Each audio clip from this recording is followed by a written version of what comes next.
Are you intending to? Are you intending to?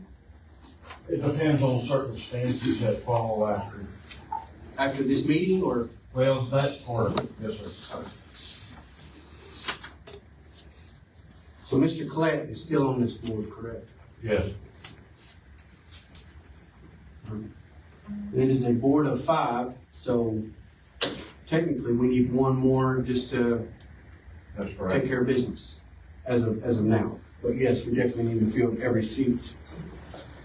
Nobody wants to do it. I don't blame them. Why? Can you elaborate and tell us why? Why no one wants to sit on this board? They're afraid of lawsuits, basically. I don't, like I said, and then a lot of that's why a lot of firefighters left. They don't want to be in this drama. How many firefighters do you have left? 9, I believe. 9 that have not resigned. 9 of, what would you say would be y'all's full? 16? How many calls did we make last month? 71. That spread is pretty thin.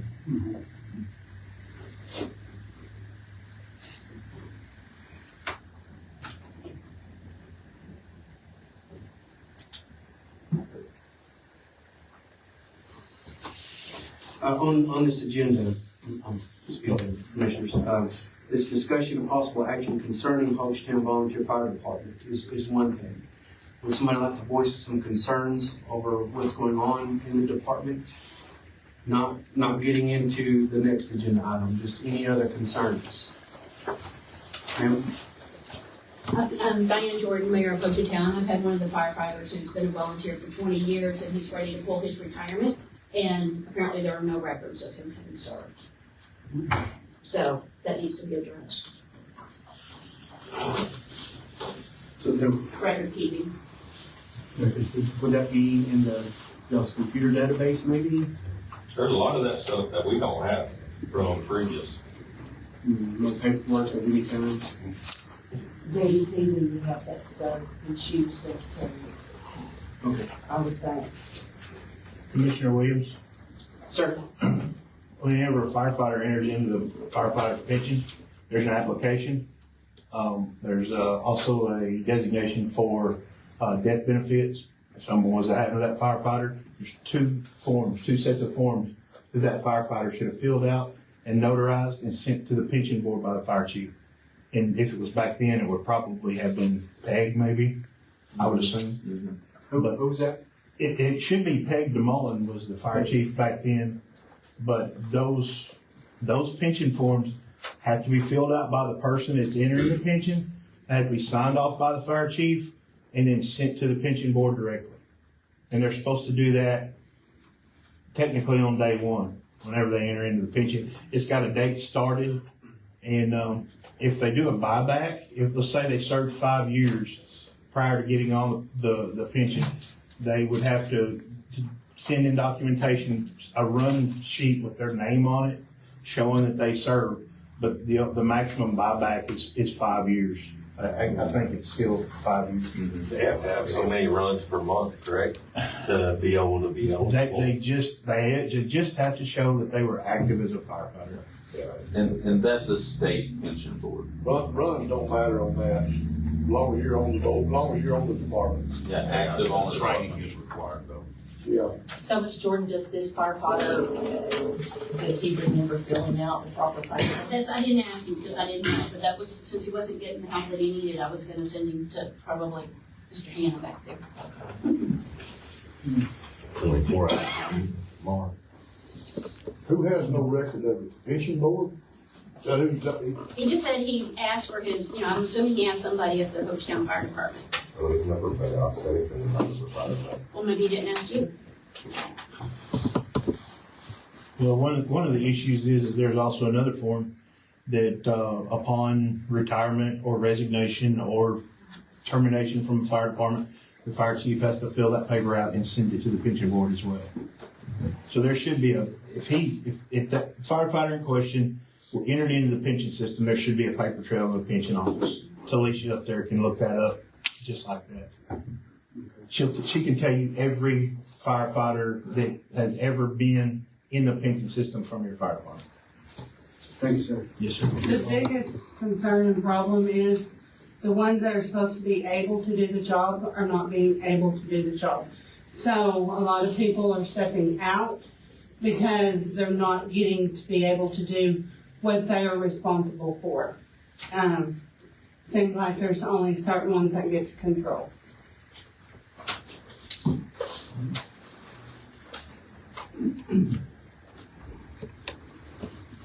What's the lawsuits you mentioned? What's those over? He might not. That's the Lawsuits? one that had on the hospital. You can probably answer that. Yes, it is improper, trying to remove Shane Collette improperly. And that's pending, still pending now. It should be settled. Should be settled. Dismissed. Dismissed. Well, I dismissed. Any other concerns? When dismissed.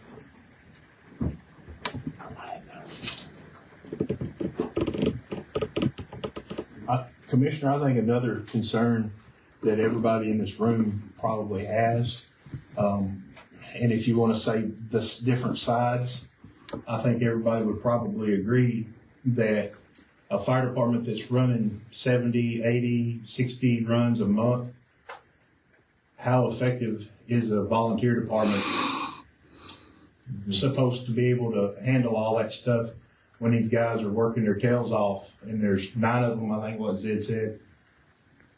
How are they gonna be able to keep up? I mean, to me, I'd be worn out by the end of the day. So I think that there should be an expiration at least to go to a paid department with these guys. No. So the people of Ho Chi Town, the visitors of Ho Chi Town, they deserve a professional department, whether that's a paid department or a paid volunteer combination, which would be what I would like to see, just my personal opinion. But I think that that's definitely the direction that this fire district needs to head towards, one way or the other. And to add to that, if I could, even if this department was running at the maximum capacity of volunteers, which the state levels at 20, still, that's a lot of workload. If you're running 70 plus calls a month on 20 volunteers that have full-time jobs and still need to perform upkeep on equipment, gear, manage paperwork, and go on these calls, there's no way they can even make a living. But that's just, it's too much time demand. While we're still on discussion, we commissioners wanted to have this meeting just to also kind of get out there that we're not trying to dissolve this department. We're trying to help this department succeed and get back on its feet in one way or another. Now granted, we can only do so much. This board has to function on its own and somewhat govern itself to a point.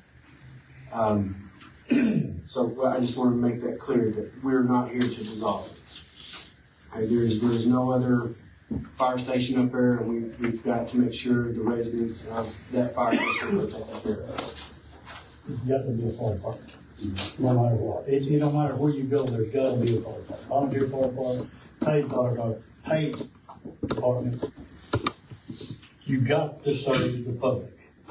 Is No there matter where they're from, where they come in from, or where they're going, you still got to serve the public. Otherwise, it kind of makes it tough for them. I'm just gonna go ahead and also add that the town of Ho Chi Town has already been moving forward for the last year on creating our own municipal fire department. We will have a paid fire chief. In fact, our town administrator is not here today because he's interviewing fire chief applicants. We expect to have final interviews in the next probably 10 days or so. But we are moving forward. We've waited months and months and months, and we can't wait any longer for the fire department service that this community needs, and we are moving forward with the paid fire department. Diane, if I could ask you a question, when would y'all like to see your department in operation? Within the next 30, 45 days. Hmm? We intend to have a fire chief very by the end of the month. What I mean is, when could you expect this department to be running with equipment and personnel to emergency calls? It depends on how soon we get cooperation. You know, we've talked to the U.S. Forest Service, they've got equipment, they've got property, the volunteer fire department has volunteers, they have equipment, they have property. So it depends on whether we have to create all of that ourselves or whether we have some mutual aid to put that together. What would your ideal timeline like to be? What if you're 6 months looking? ago. I understand, but that's not realistic. So I guess my question would be, looking into the future, whether it be 6 months from now, whether it be a year from now, 18 months from now, where would you like that timeline to be? Oh, I think it can be up and running in 45 days. If you We can had, I'm still start waiting on my planning roads. now to start doing things. if you had the corporation, you have all the stuff.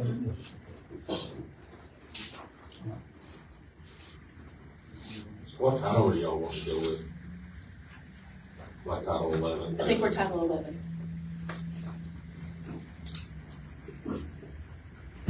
Would it be a combination? We're thinking, yes, of paid fire chief and then volunteers. And then if we have to have some more paid firefighters, then we'll figure that out. But Poto, which is a larger town than we are, they're 100% volunteer. And if they can do it, so can we. What I'm worried about with that is you don't have enough volunteers as is. And Hochatown continues to lose population of permanent residents. Your volunteers are having to come in from Broken Bow, Holly Creek, other areas. Fact. Housing, or, you know, even if someone wanted to move to Hochatown, there's a lack of housing. They keep selling out, selling their home place, moving.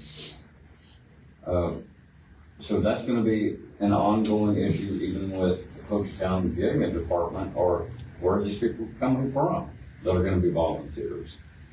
Now, they can come in and volunteer from another From another area, area yes. too. Yeah. Because I know there were some from Holly Creek that was at our Hochtown. And I mean, there's some from Broken Bow, probably up there, and, you know, different places from for about, I mean, they would all come What about, together. You would have to What pull about, them. Yeah, you'd have to you pull them said together. 30, 45, what about having a building up and ready in 30 days? While we're still on the subject of this collaboration. Yeah. Mr. Hannah, Ms. Oliver, I can't remember you two gentlemen in the back. How would that go? How would we collaborate? How would we go via Title 11, or is it just a paid fire chief? What does, with Hochatown being Title 11? So, as we've spoken about in other meetings that we've had, when y'all asked us to come to Hochatown and talk, basically the difference between the Title 11 and the Title 19 is one is a county fire department, and the other one is a city municipal fire department. I do not know of any department out there that has two of those departments in the same building. I'm sure it would be possible, but I've never heard of it. Because basically, you're gonna have a chief executive officer, the fire chief, that would be in charge. And if you had two separate agencies in the same building, that means you would have to have two different people in charge at the same time. I don't know that would be conducive to a good operation, probably not. Never work. And as we stated before in the meeting we came to at Hochatown, there is no statutory device that allows a Title 19 to transition into a Title 11. There was authority given by the legislature years ago to basically become a fire district to get our county guys and gals into the pension system. That's where that Title 19 special department comes in. That's basically why it was developed. Of course, there's another kind of Title 19, which is a county fire district. That's where all the voters in a given district vote, pass a millage, and they hire a professional fire department to cover an unincorporated area typically, like you have up around Tulsa. What's that one big department? Limestone County Fire, our Limestone Fire Protection District's one of them that I've dealt with before. So, and you may consult with Assistant District Attorney Lord over here. The only way that I could see is that happening would either be for the city of Ho Chi Town to contract with the county fire department that's there, or the county fire department that's there figure out a date and a time to basically lock the doors, then take the keys and hand them to the city of Ho Chi Town, and then they work out whatever it is they're gonna work out. Like, if you wanna go to work, here's the application. We'd love to keep you as a volunteer, yada, yada, yada. I'm not speaking for the Madam Mayor over here, but I'm just saying those would be something that I would see as a possibility. Whether everybody wants to do that or not, I can't answer that. I'm not them. But that would be the only way to to convert that department into a Title 11 is for the board of directors for the Ho Chi Town Fire Department to vote on whatever day at whatever time to dissolve, and then either sell or transfer the assets over to the city of Ho Chi Town, give them the keys, and then the fire chief step in, take over operations and say, okay, guys, here you are, you've been volunteers for this department for however many years. Do y'all want to volunteer for us? And I would assume that they would probably say yes, swear them in. Basically, all that would change would be who the board of directors is, which would become the city council, instead of the board of directors that answers to the board of county commissioners. And the pension system would go in up there at Oklahoma City and basically change everybody from Ho Chi Town Volunteer Fire Department Association to City of Ho Chi Town. I would see Change their that. pension? The pension would still be the same. Okay. The multiplier for the last 25, 26 years has been $7.21. That means that a volunteer, doesn't matter if they're in Eagletown or Ho Chi Town or Ringold, if they're on a Title 19 or a Title 11 department, they will get $7.21 for every year they serve. I think they've tried to kick the multiplier up to 10, and I think they finally got it passed. So a volunteer with 40 years of service technically should be looking at $400 a month in pension. It's not much, but it's better than a sharp stick in the eye. A volunteer with 30 years. Yeah, exactly, yeah. $300 a month. So I don't remember exactly what the time of vesting is. It's been 10, and now for paid guys, it's like 10 years and so many months. So I don't know if that changed with the volunteers as well, but they have to at least put in those 10 years to become vested. At that time, if they put in 9 years and they wanted to draw their money out, they could with, of course, IRS penalties. But if they're on the Title 19 department, the county basically has been paying their pension, their parts of their pension. So, but that, there again, that's the only way that I see statutorily that you could do it, because there's no other mechanism. There's no way that y'all pass a resolution and the town passes a resolution other than shuttering the doors for 10 seconds to hand somebody else the keys.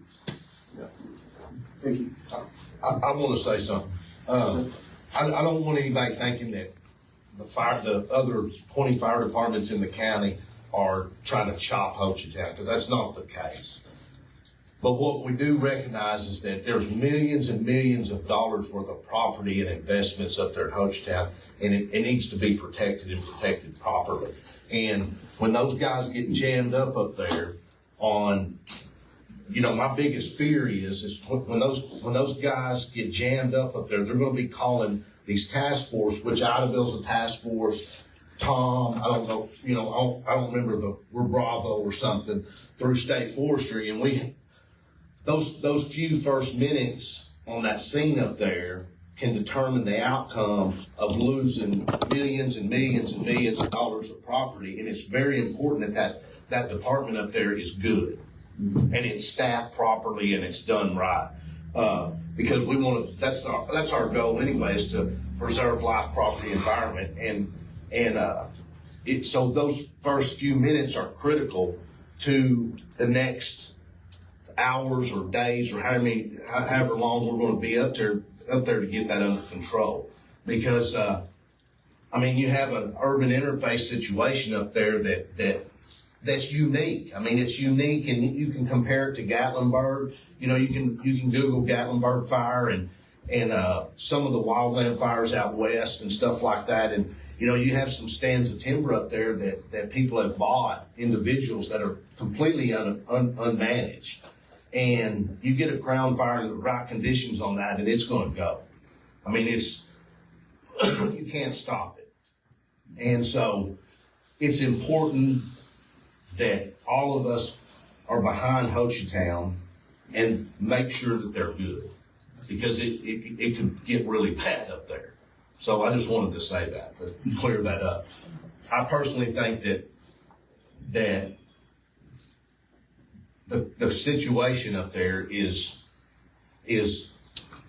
maybe we're a victim of our own deal here, that it's grown so much, and there's so much population that's coming in and out of that place up there, and poses all kinds of risks to us and the community and other fire departments in different places, that a full-time department is, at least some full-time staff, only makes sense to me.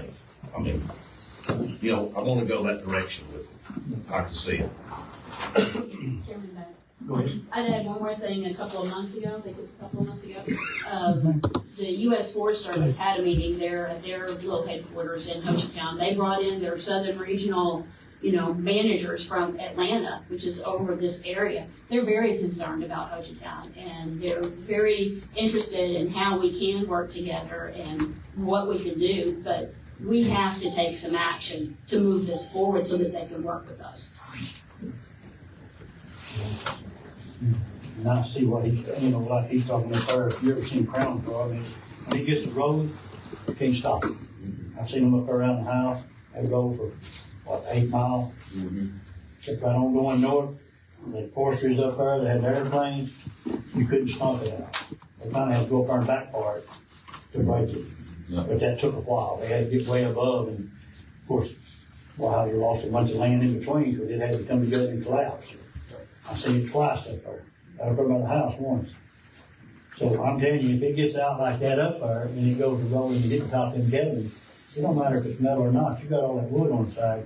You're going to have somebody up there that's ready to fight for the cause. And to add to that, we're not knocking volunteer departments in any way, shape, form, or fashion, because every department in this county has a volunteer faction to them. Right. And so we greatly depend on volunteers within this county. I think even if Ho Chi Town was to have paid staff members that were working what you would call a traditionally paid schedule, you still need volunteers to supplement that. Because if this ever happened, what we're talking about with these wildfires coming through, which it hasn't happened up there yet to the extent that we're worried it will, it's going to take everybody. This is going to take a collaborative effort from everybody in the county. But it don't have to be that big of an incident. We use volunteers here in Iredell all the time. Yeah, They're attached to us if we go outside the city limits, 90% of the time, they're going to be attached to our rescue or fire truck or something. We're going west, we're calling Garvin. We're going southeast, we're calling Hayworth or Tom. And so we're attached to these volunteer departments around everywhere. And we utilize them and they save us sometimes. And like I was saying, those first few minutes are very, very critical. And it's proven that the paid staff is the best way to get the quickest response in those first few minutes. It allows you to get boots on the ground and buy you a little more time for other people to show up. And when you have incidents like we had a couple years ago with the Joe Huff fire, you see how quickly these things can run. And when you get into population centers like it was threatening, you need every resource you can get. And they're all coming, and you know how long it takes to travel across this county. We are a large county. We cover a lot of area. But when you call departments like from Ringgold or Roof or somewhere from the western end of the county, you got to get them up to Ho Chi Town, and you have to worry about traffic evacuating the area. it's gonna be a nightmare. So the better you can get resources inside that area, the quicker within those first few minutes, the better it's gonna be. We had a very large fire in Hochtown maybe 2 years ago, Kurt. Yep. 2 winters ago. And we got called out, I believe it was about 4:30 or 5 in the morning. And there was a structure burning, an active structure fire. I believe maybe it was under construction or the one next to it. But anyways, 2 cabins ended up on fire. It was while it was extremely dry, the wind was blowing, and they called us at Eagletown. So we brought 2 brush trucks and we started fighting fire down at the base of the mountain. We kind of got ahead of it. Broken Bow, one of their guys was acting IC. He said, "Hey, could you guys get to the top? I'm sending Idabel up there with y'all. We got 4 cabins that are in direct. They're in the bullseye of this fire, and it's moving faster than we can get up to it." So myself, one of my other firemen, we jumped in our trucks. We got in. I covered 2 cabins with a hose. He covered 2 cabins with a hose. We knocked the fire up, and then we looked down, and here comes Kurt and Joe Frunk from Idabel with the backpack blowers. And had it not been for us 4 volunteers, there would have been 4 more houses burned up that day. So saying all that just goes to bolster up what we've been talking about today. No matter how Hochtown ends up, it's still going to take the whole county working together on any kind of large incident. It don't have to be the tinderbox fire. It can be as simple as it was there. It's dry, windy, and there just ain't enough people.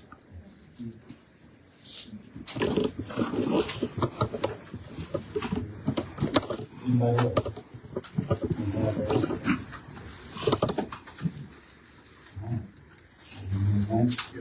We'll move down to item B. Discussion of firefighters operating on calls and outruns of Hochtown Volunteer Fire Department.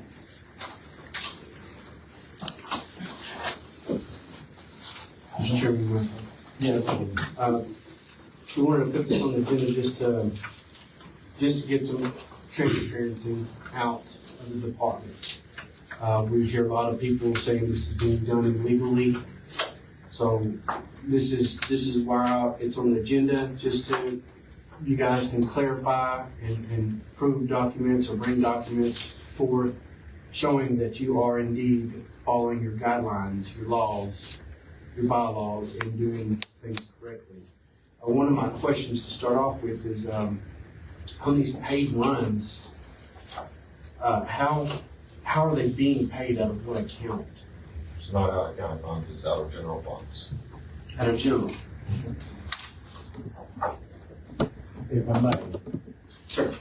Oh, I'm sorry. it's donated money. It's reimbursing them for the expenses of travel, like it was stated from somebody earlier. You know, most of our volunteers are not from Hochtown. And gas, well, obviously we know how much gas is. And they're having to get away from the car. You said 2 hours in traffic on a Friday afternoon trying to get that call. We're hearing a lot of stuff about y'all are driving the vehicle home and to wherever. I mean, you're talking about gas money for the calls. Why? You're not using your gas.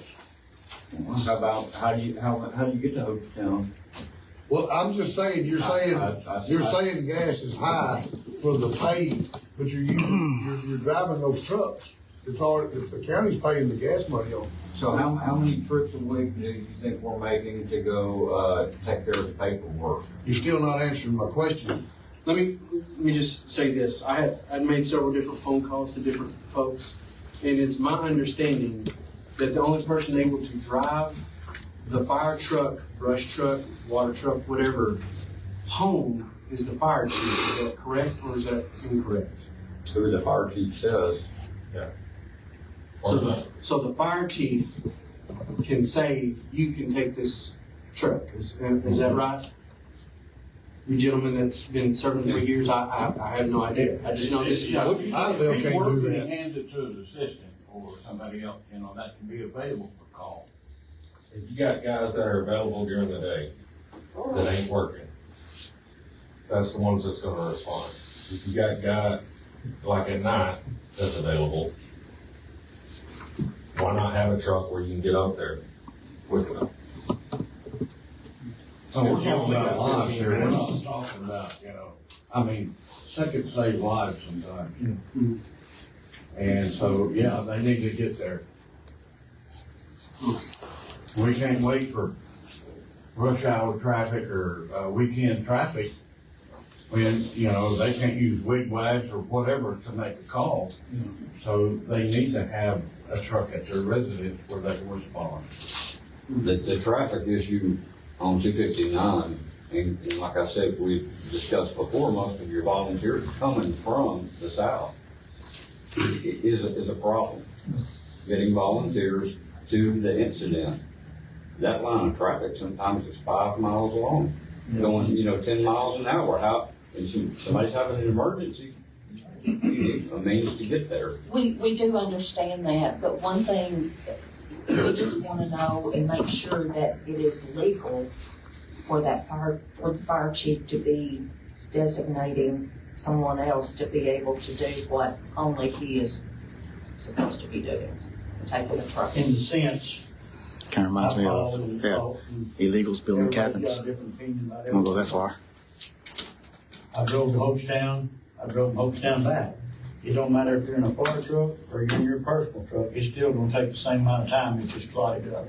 If you're down there in that fire truck, I mean, you see what I'm getting at? That's why I'm there asking these kind of things, because it's a jam uphill up there. I guarantee you, it's just, it's a cluster. And if you have a fire truck that's not in your district, you gotta drive 30 miles north.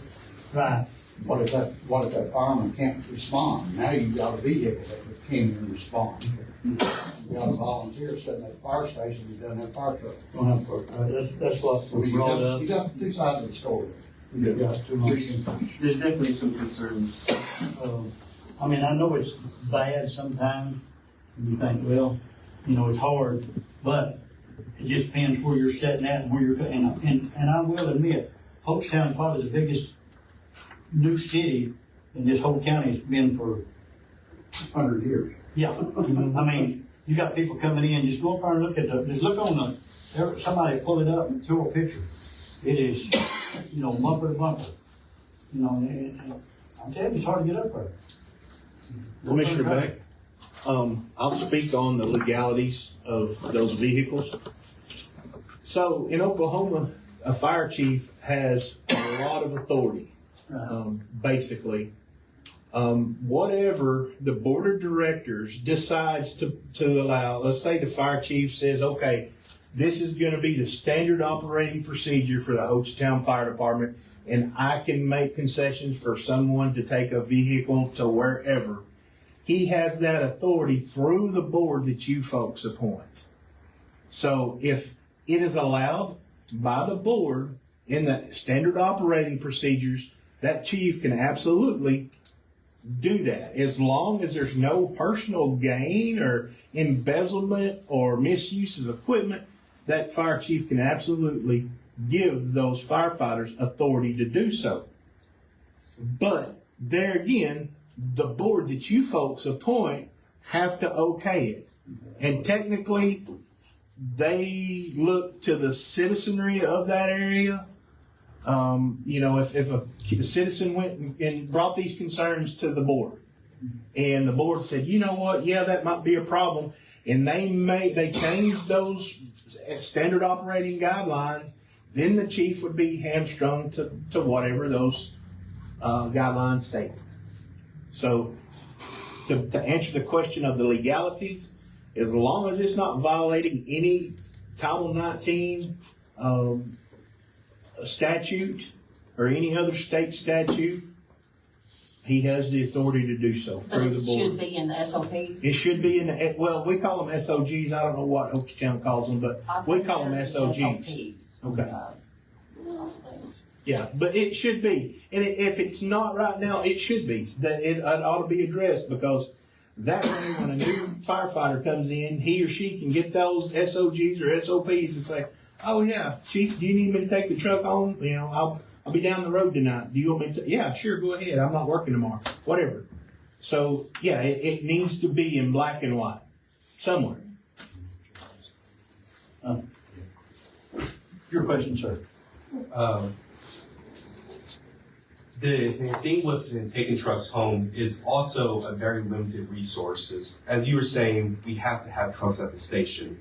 And if somebody's at the station, they're always faster. Mm-hmm.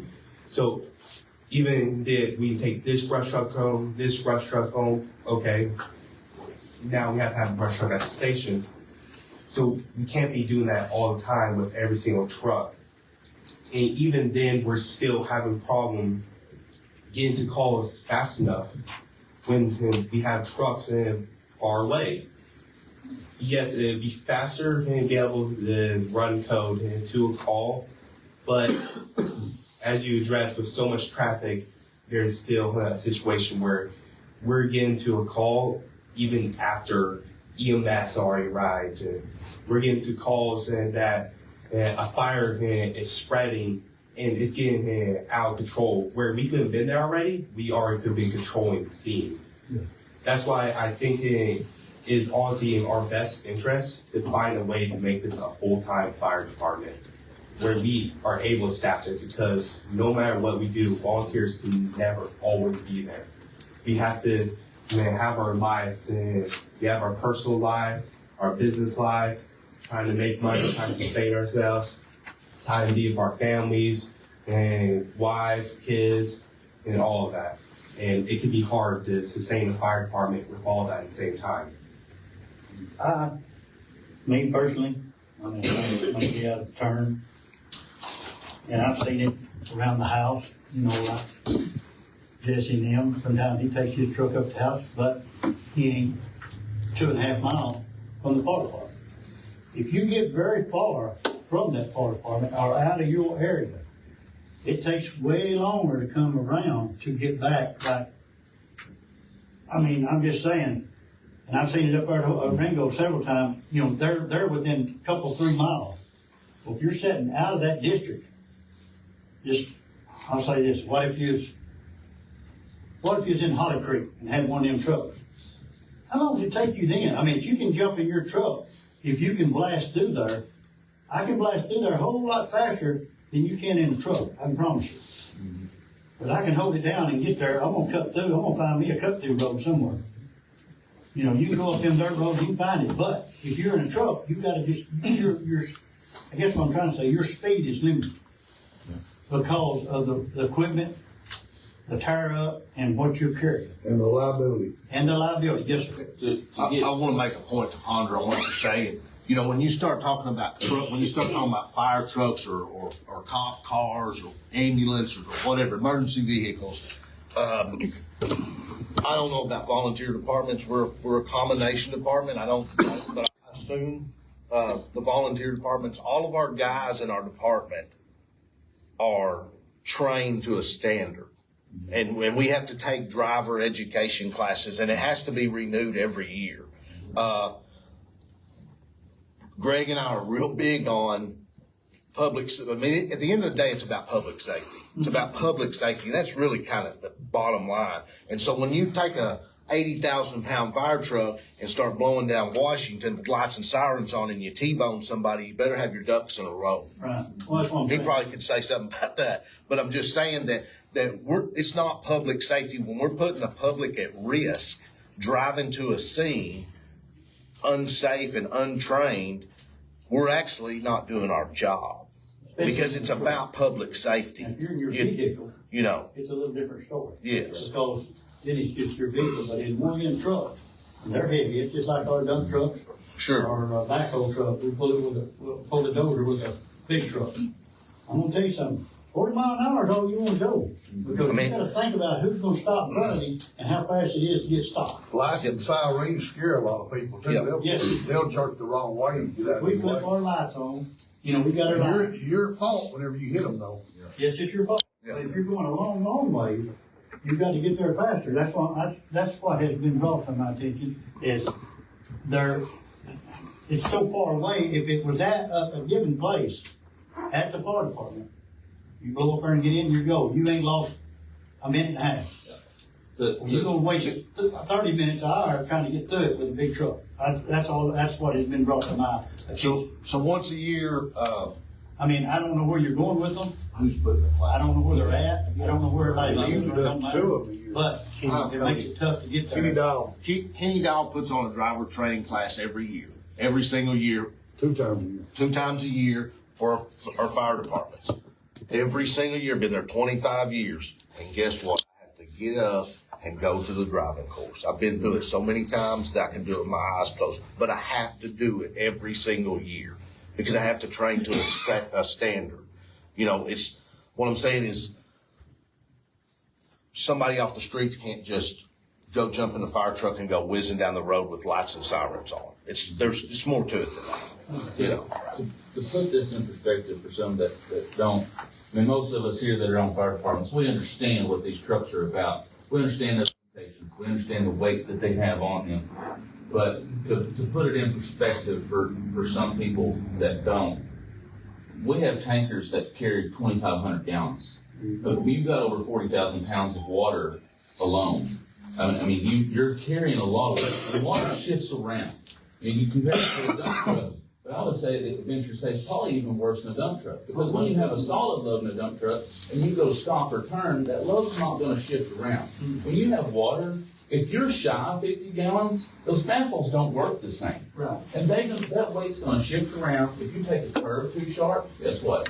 You're rolling it over. If you try to stop too fast, you can break welds loose and the tank can come over the cap. And not only that, but the water shifts forward and it's now pushing your truck. The momentum of the water keeps going. So you have to be very conscious of that. And what a lot of people don't, if you go buy a used fire engine that some city department has had up north or in Oklahoma City or somewhere, a lot of these trucks are governed at 67 miles an hour. And they're governed that way for a reason. And it's because there's a lot of weight on them. Now we get in these brush trucks and we're spoiled because we remove the limitations and they're way overpowered for what the truck was designed for.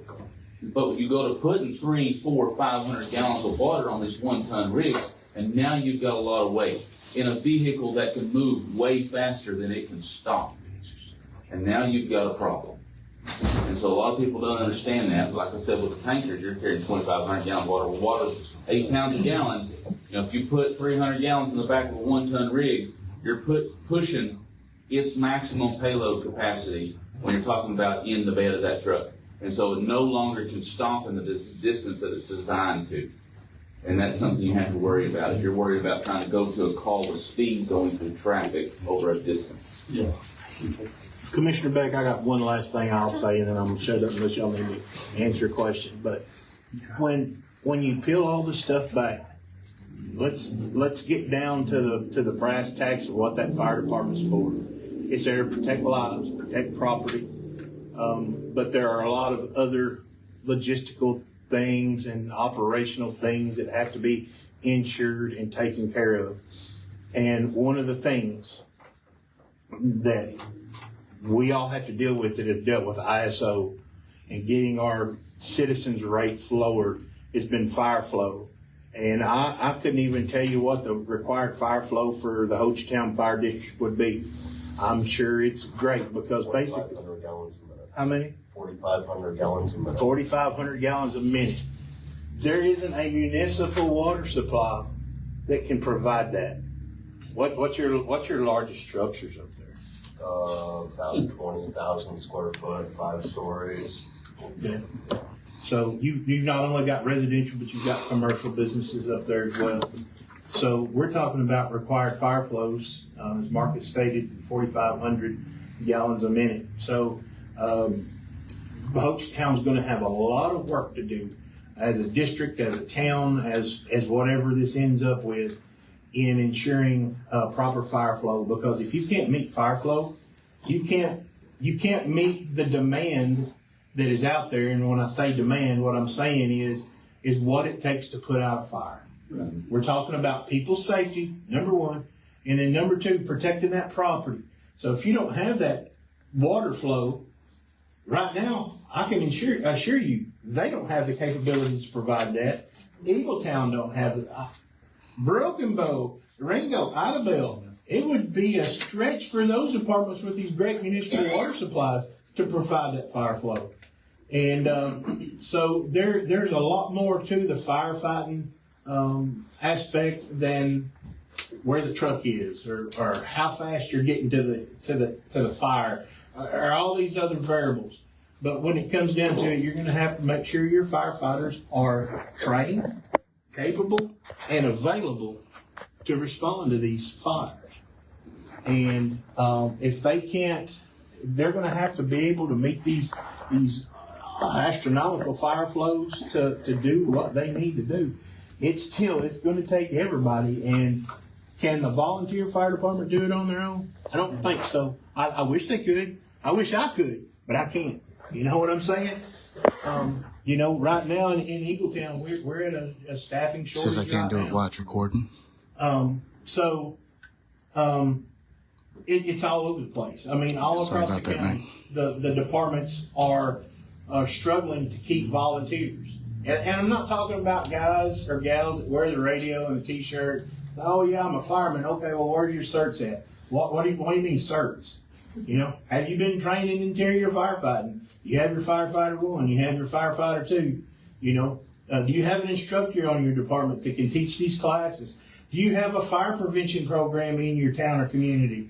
At little Eagletown, over there in an unincorporated area, we do outreach every year with our schools and our different businesses. We go and we do fire inspections.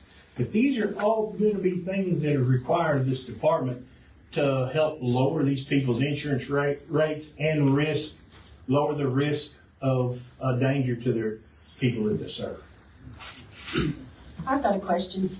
Do all of the volunteer fire departments in here, do all of you pay, or get paid run money?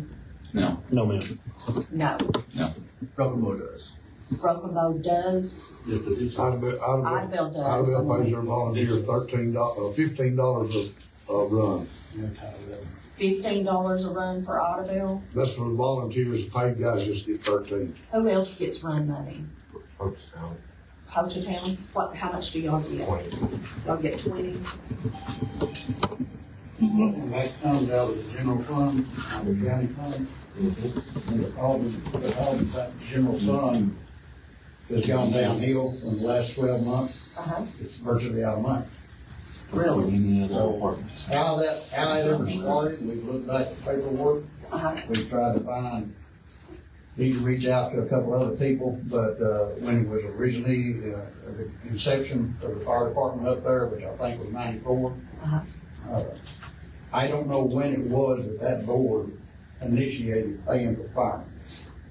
I'm not saying it's a bad thing. I think it's a good thing, as long as there's money there to do it. But there's got to be documentation. But there's got to be documentation on it. Yes. And, when the bottom line is that we're running out of money, I've said it before and I'll continue to say it. We're a county fire department, 25, 26, 28 department, whatever it is. I don't understand why every department is not being run identical. If it's county funded, it ought to be run identical with the same set of bylaws and state restrictions. Do they go for county roads as well? Well, Rockabo is Title 11, and so is But and those two separate ones, because they're full-time paid. They and Hayward and my city is too. So the only volunteer fire department that's paying for Garmin's out. Back to the driving. So who is driving the fuel point? Right now, well, we got Marcus and Chad. They got one at their house, and I had one at my house. Okay, and where do each of you live? They live going toward Eagletown. I live right there in Hochtown, like across the road. When you say Eagletown, is this like edge Eagletown or middle Eagletown? No, it's closer to Broken Bow. They live exactly right in the middle of our districts where they overlap. Okay. And how many trucks does that leave at the fire station in case another volunteer could get there quicker than We y'all got could another get there? brush than truck your there. houses? We've got an engine and a tanker. An engine, a tanker, and a brush truck. They're all operational? You'll have someone there through the night? No. So that's why you feel driving these trucks could benefit driving home. So if you're driving them home, you're not spending no gas.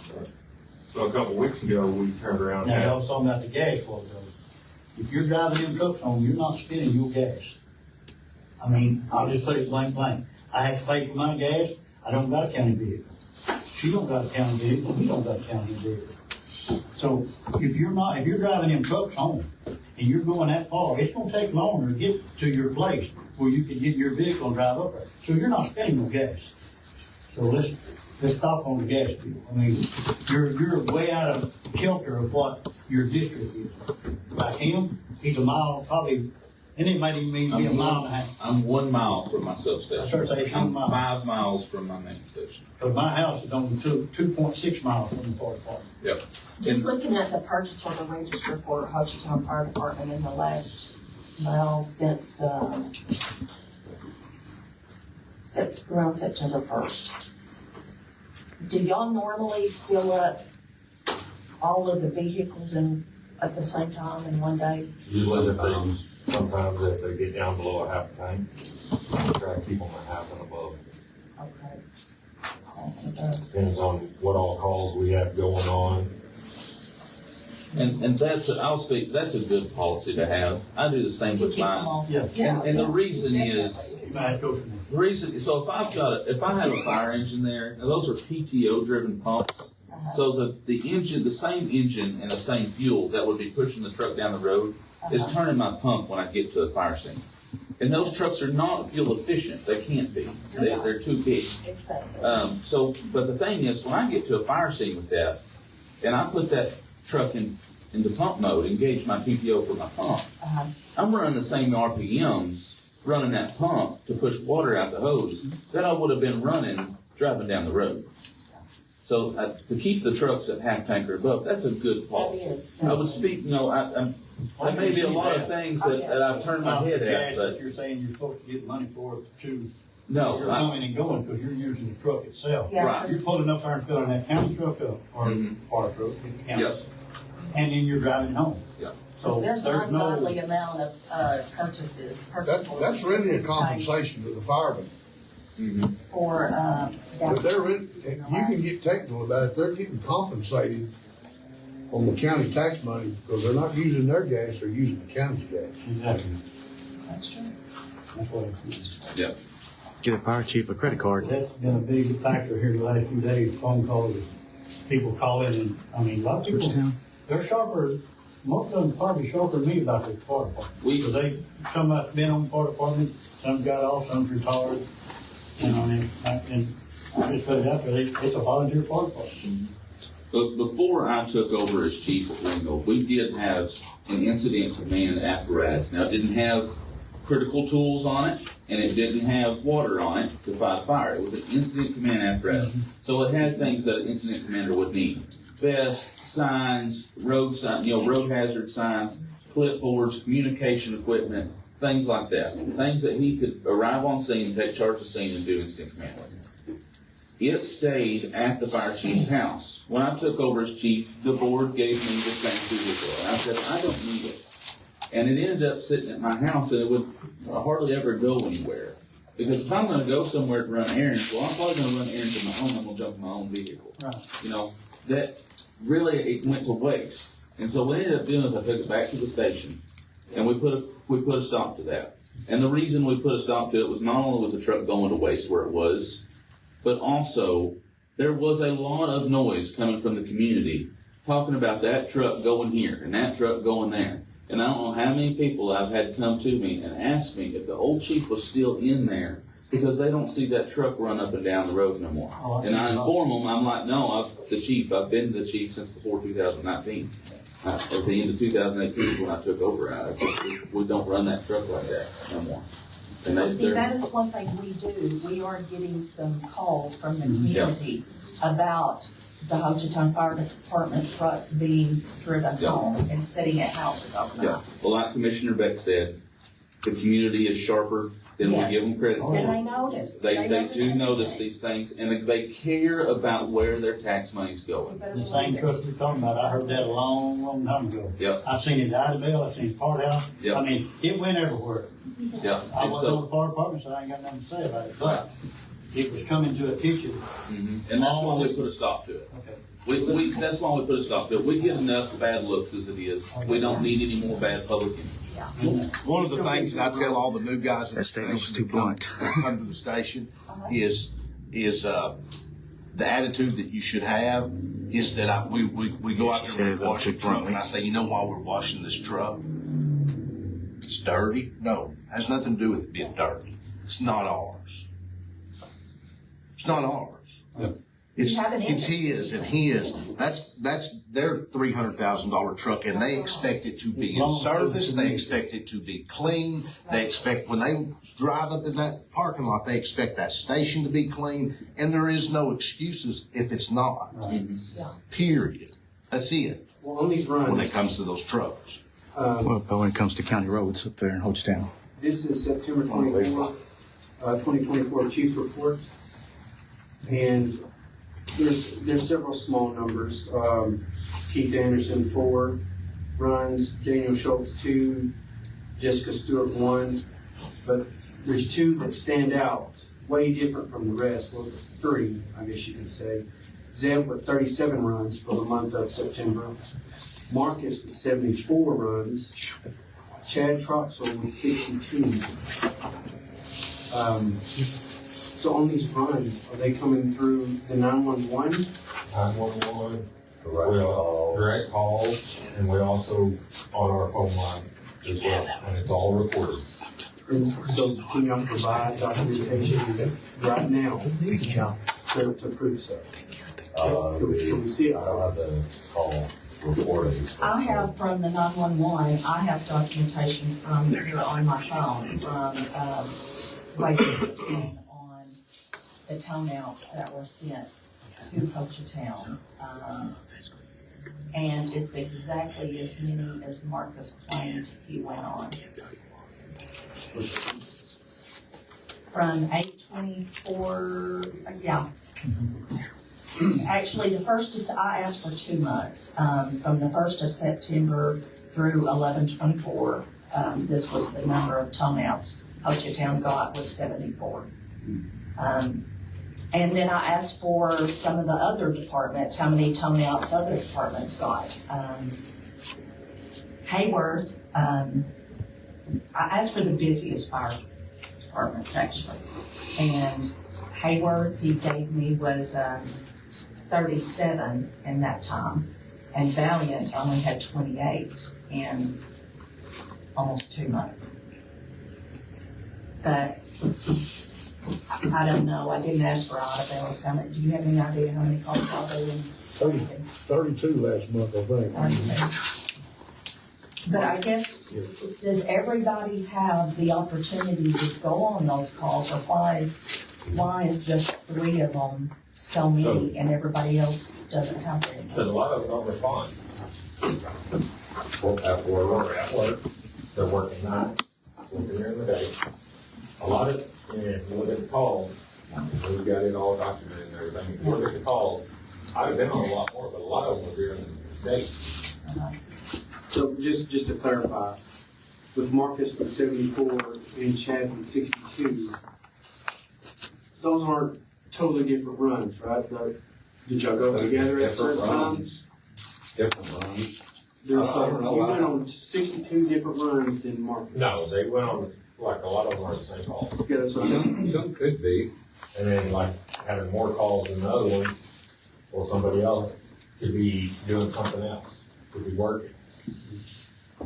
Okay, that's what I want to clarify. Him 74 different runs, him 62 total different runs. So, Depends on the situation, you know, I mean, they might need a full crew. And sometimes they Yeah, don't. we understand. That makes a lot more sense to put some of those runs together. Combined runs. Oh, yeah. I can maybe attest to that. Sometimes I'm off sharp and broken most shopping and a call comes in for something like somebody smells carbon monoxide, it ain't going to then take 5 people responding to that call to take care of it. And they walk around with a tester and ensure that person that there's no problem. So I'll see a call and see multiple people that are closer responding. I'll say, okay, I'm not going to go to this call. Or sometimes I work 7 days a week at some points, working night shifts. And that makes it hard for me to stay up during the day to respond. I guess what I want to know, what my question really is do the other volunteers have the opportunity, or is it just the same 2 or 3 that jumps on them so fast no one else has a chance to make Everybody's got the calls? same opportunity. A lot of times, we want them to group out trying to let other people go. I wish there were more volunteers available and hired.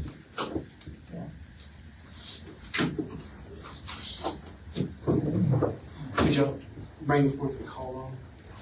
Different reports. There's 500 pages. There's about 2,000 pages. Dum, dum, dum, dum.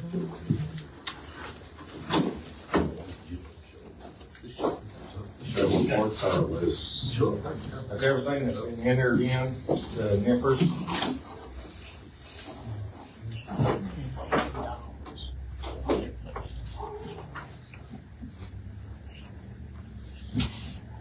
Is this over the other bank account?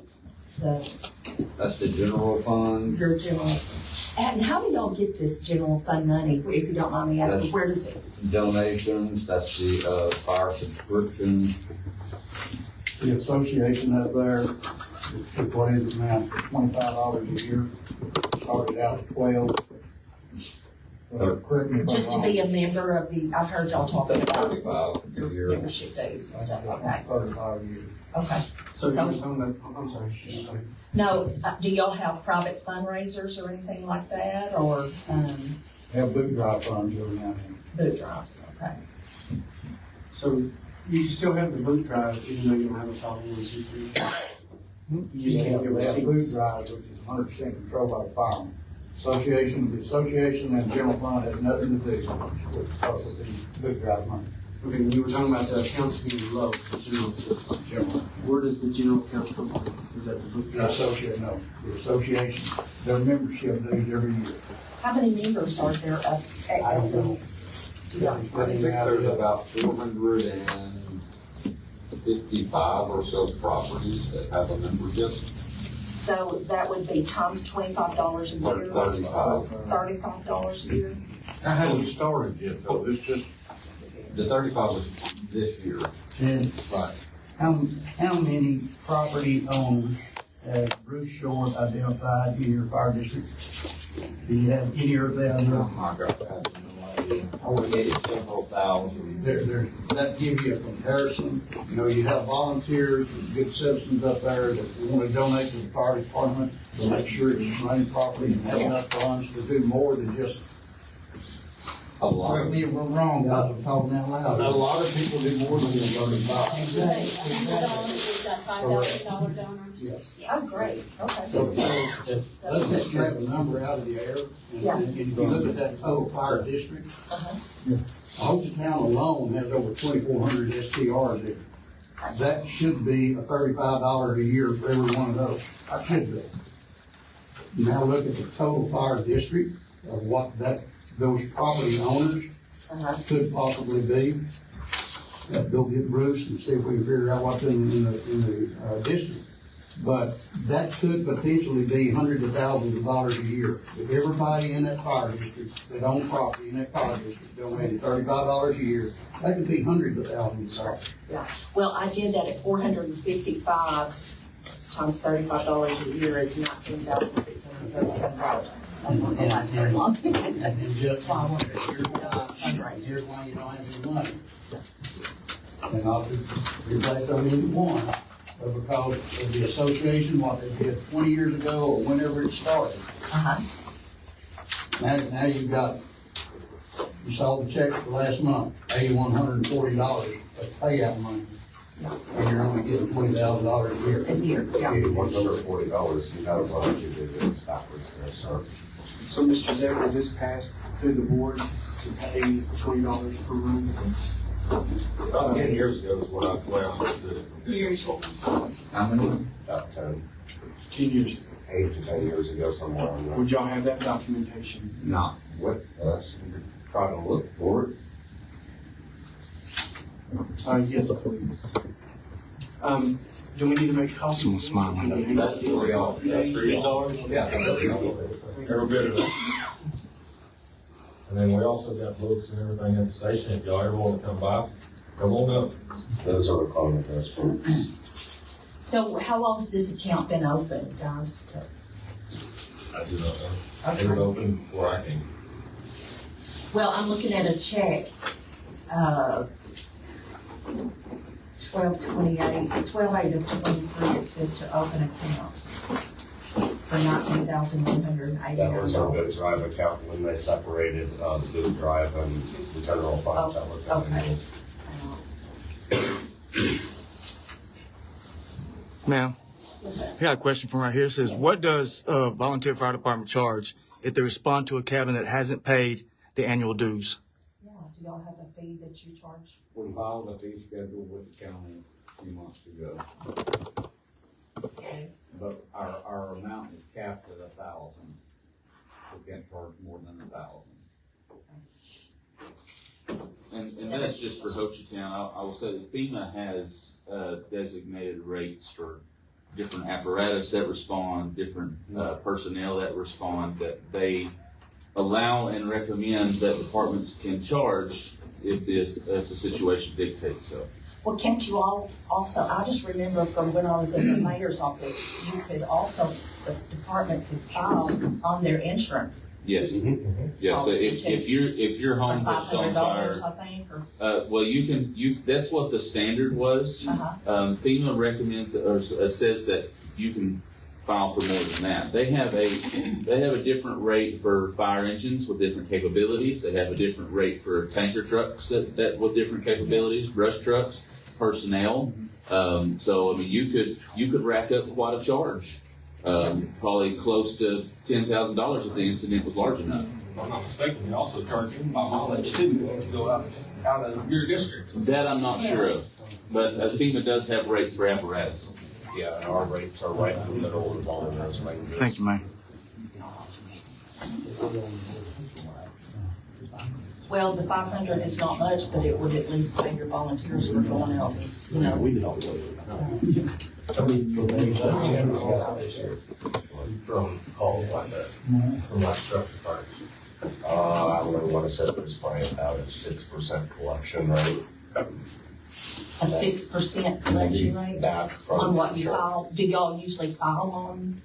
I try to. You try to file Yeah, on? but if you pay the membership due, then I can't file against you. Yeah. Because that's what you're paying that insurance policy for. Yes. That 35 is per year, but a lot of people may seem 50, and that's That's in right. 100, so. That's what Mr. Haggard said, that maybe bigger donation. Just like the last cabin that burnt down, I think the bill was in the neighborhood of like $4,500, but due to the stipulation of our bylaws, Uh-huh. they charged $1,000 and got the check back within 30 days. Ryan, do you have something? So, I know these guys are wore out, from running all these calls. They're running more calls than we do at Broken. Yeah. And they're having to take the trucks home, and they're doing the best they can. They're doing everything they can to try and protect that, town up there. But the question is, are they willing to just say, hey, let's look at this and restructure under Title 11. And that's the question. That's the question. So, and that's the question I asked each of the volunteers and the board members. Do you want to keep trying to fight this fight, or do you want to try and restructure and get some help and start new and try to get going in the right direction? So, That's the main question. Good point. So, It is, and each of your, as firefighters, your main concern needs to be Go. the passion you have for protecting the people that. and we're here to help. Yes. We're here to help them. Anytime they call us, we go. We've never said no. Yeah. And they know that. If you truly want to be a firefighter or a volunteer or whatever, it ain't gonna make no difference. You're gonna be there when they need you. Yes, that's. But if we're exactly truly right. running 70-something calls a month, that's double what us and Idabel run. That needs to be a professional fire department with certified, trained personnel. Exactly. That's my question, is who up there is a certified fireman? It's outgrown itself. I mean, that's the bottom line. Progress is the biggest enemy here, in my opinion, and it's not a bad thing, but and I wish I still lived in 1980, but that's not the case, Everybody should have a license when they're building the cabin. And They all don't have a license when they're building the cabin. Going right now, we'll be at over 600 calls per year. Oh my gosh. that's what we run, Broken Bow. And we've got right now during the day we've got 5 paid full-time firefighters that can be in the truck in a minute and be gone. And Certified. so it's just my hope that I know they're tired. They're tired. And I just want to see them get some help. And it's my hope that they would restructure as a combination department. I agree, Ron. Well, I've got, Mr. Hammond, yes, quick. Oh, We don't know for sure, not asked.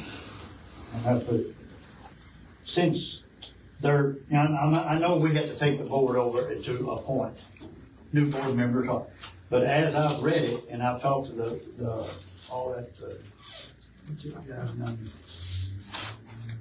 The, one up there at, it's over the association, up there at, Pension board. Oh, SFA or the pension yeah, board? that Mark Grouder.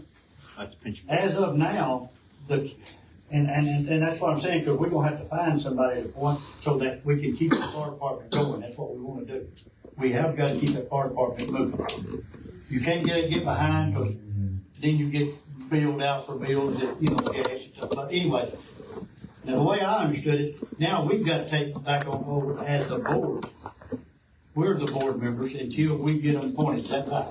I would say so. I mean, there's nowhere in statute that it says that, but I believe that it would fall back to you because they are basically a defunct board at the time, at this point. So, Okay, that's why I wanted legal counsel here. Mr. Ward, can you address that for us a little bit?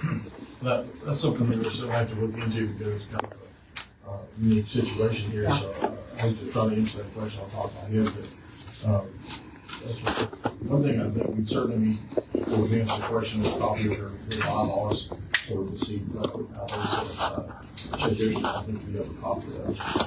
And check the statute to see what the role of the county commissioners would be as far as the fire department for fulfilling those spots for them.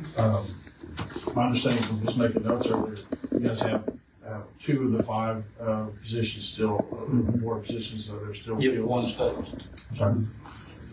If this guy stays right here on the front, if Greg stays, then. So you don't have enough to do it for a quorum? is it? No. Absolutely not. Okay. And when I talked to Luke Underwood, or whatever, up our Wilson, what his name? Underwood, okay. And him and Mark Gardner had him on phone call.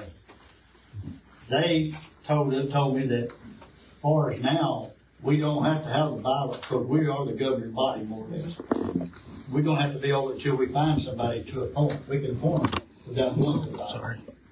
That's the way they said, because I had them on phone call. I talked to him in here just to make sure. I don't know, everybody. Hang on. And that's what he was talking about. He said, y'all gonna have to take it over. They want to come, so that way you can keep the business. Because I told him, we don't want to shut it down. Under no regard, shut it far down. So we're gonna have to do it. So that way, I just want to have understanding, because that way, it's kind of like our board. I mean, we gotta go back and sign for everything. Well, And that's just what, like the board that was there before they all, before they terminated or left or whatever, how you want to say it, resigned, I'll put it like that. if this is what he's telling you, I would like to see something in writing that says we go in and take over their board. I don't wanna just do it based over a phone. Well, we don't take the board over, we're gonna be the board, because it's a Title Yeah, I mean, 19. even whatever. It is a Title 19 under state statute 351, subtitle 3. So that means the county commissioners are on the board until we get a board member. I have a question. Would you meet in conjunction with the 2 board members that we have and commissioner supplement to make that quorum? No. No. No. No. They don't So have this, to, they're their own board. this board, the Hochtown board is no longer. Okay, I see what you're saying. It's no longer I just want clarification. Commissioner Beck, what would it be, let's say if it was another one of the county governing boards that you folks appoint, say they went defunct, y'all would take over then, right? Like, let's say solid waste board, hospital operations board, any As long as county it's under board. that Title 19, 351, 351. Yes. Title 3. Yeah, yeah, same thing. And there's another thing, and we made this clear last meeting in Ho Chi Town. These bylaws do not supersede Title 19. Once they become a Title 19 department, all those rules, regulations, everything, the roles of the fire chief, his officers, the board members, is all under Title 19 in that section that you just quoted. Yep. So if there is a conflict with the bylaws versus Title 19, you go back to state statute. Yeah. State statute supersedes all those bylaws because those bylaws are actually an antiquated dinosaur from the start of the Ho Chi Town Volunteer Fire Department. And I tried to remember the exact date that we passed, got the resolution passed by the county commissioner at the time to get into the pension. But at that point in time, basically, that old Title 18 department dissolved. That was the statutory mechanism that it went from a Title 18 to a Title 19 and allow those men and women to get into the pension system and become that county fire department. If you actually read what 19351.3 is, it strips most of the corporate powers from the 18, but it keeps it and runs 19901 under a actual Title 19. No, the board that is established is appointed by the county commissioners. Yeah, I'm saying that. I'm just saying, all it does is it just removes certain parts from 18. Yeah, so. And keeps it running as a county. So to help clarify that, and Mark, correct me if I'm wrong, if this was a situation where a department was a Title 18 and was switching to a Title 19, you as the county commissioners, you're basically looking at a brand new department. Mm-hmm. You as the county commissioners would then select and appoint 5 board members. So if that's the situation we're looking at, so I think it falls back to that. Is that, would you say that's, Yeah. you're spot on? Okay, I just want to clarify something, because that way we can keep it going to keep from getting shut down. I mean, from that, because we got to have a fire department, ain't no doubt. Without it, somebody could get hurt, because it'd be too much trouble coming here and there, but we got to keep it fire department. Yep. Win, lose, or draw, we got to keep it up there, That's all I'm thinking, I just talked to him, that's what they're saying. Yep. Yeah, the power is within y'all to appoint Yeah. board members. We can The way I appoint board understand the statute. But to keep it going, the way he talked, it comes back, so we can take it to the board. Yep. To conduct business. Yep. Does anyone have contact information for these names that were given to us earlier? Marilyn Wade, does anyone know how to get in touch with Marilyn Wade? They have the contact information at the station, maybe we can get. What about Johnny's Bowling? We can get that. I think I heard. Ray, Macarena? Oh, is he here? Which one is he? The guy? Over the phone? With Ken. Oh, with the phone, okay. All right, I didn't know his name. So we were wanting the numbers, so we. Are they willing to do that? And make that place Yeah, up there better? we do need to know that. And that would get it out, that would solve all this That'd solve a misery. lot of things. And y'all wouldn't have to even be involved anymore. Right. We've been saying that for months, over a year now. You know, our county administrator is actually interviewing for fire chiefs as we speak today. We've got a few more to go, and then we'll do final rounds in the next couple of weeks. We're moving forward with the fire department. We've waited months and months, and we continue to roll There's our through police station. volunteer board members, and yet here we are again today. Mr. Underwood wanted to say something. Whatever way we move, we need to look at them again. And I'm more than willing to go to any training that comes available to me and to be able to become a firefighter on this station, because it's what the community needs right now. It's making it hard and to sustain a safe environment in Hochatown with how many tourists coming in and getting drunk. We having more accidents than ever, more accidental fires, and more medical calls. And it's starting to become way too unsafe to sustain a fire department as a volunteer. Right now. To elaborate just a little bit more, I'm Howard Haggard, trustee at Hochatown. And we've been there 2 years. We've talked about fire department from day one. And the only reason we talked about fire department from day one, for the last 20 years, everybody's been talking about trying to lower the ISO rate. 20 years it hasn't been lowered. There's a reason for that, lack of funding. Let's just get it out on the table, lack of funding. County can't supply it, Hochatown couldn't supply it, nobody else could either. Now that we're incorporating, we have a list of those. That's what the plan was. One of the reasons we did incorporate was to improve the quality of life in Hochatown. Part of that quality of life is to improve that fire department, or to get a fire department that can supply that service to the family. And the rest of the fire district, not just the family. That includes, we work together and make this happen. We'll figure out some way to make it happen to cover that entire fire district. What we do have is the funding to put into it. Okay. We can't go out there. We're gonna have to hold it up right there for the on the agenda. I'm sorry. But we're willing to. Hochatown's ready to work with the county See and the what fire we can get department done. to make sure I think he said stop. All right, is there any more discussion on this? On the runs. On the run? Anybody got anything else? I will say, Chairman, that we do have some names, and I have been sent a name or two earlier during the week.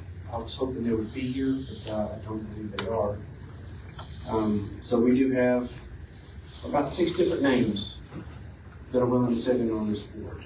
So we'll get to work and try to get on our agenda this coming Monday for approval. We'll get some background checks and get a history and make sure that everybody that is willing to step on this board is actual landowner or resident of Hochatown, or that fire district, sorry. And I know it's gonna be hard to find someone to step up and get on that board. Just kind of throw it out there, you see what all's happened, you know, they don't wanna be, they don't wanna be put on the spot. I mean, everybody's a learning curve. You know, you step up and get on board, you don't know what's going on until you sit there and learn it. And you get back, get thrown on the bus, so, you know, it's kind of hard to find. I've talked to a lot of people, and and even landowners or business owners, they don't want their business hurt because they get backed up. So I'm just gonna say it like this. Social media is the worst enemy you can have. Thank you. I'm telling you right now, it don't matter who's doing it, what's doing it, when they doing it. Thank you for the First Amendment. You're gonna give up or you're gonna die. But anyway, that's another story. So I'm just telling you, it ain't good, it ain't nice. But so if there is no more discussion on the runs for the fire department, y'all got anything else? No, I don't at this time. Anybody? All right. Well, I'm gonna vote for adjournment. I'll second. Yes. This went pretty daggone good, man. Thank you all for. This was good. And I'm gonna thank everybody for coming, giving your This input. was good today. Yeah. A lot of things. That's You good. better hurry, Mo. Thank y'all. We're out. Hey, Mark. How you been, bud?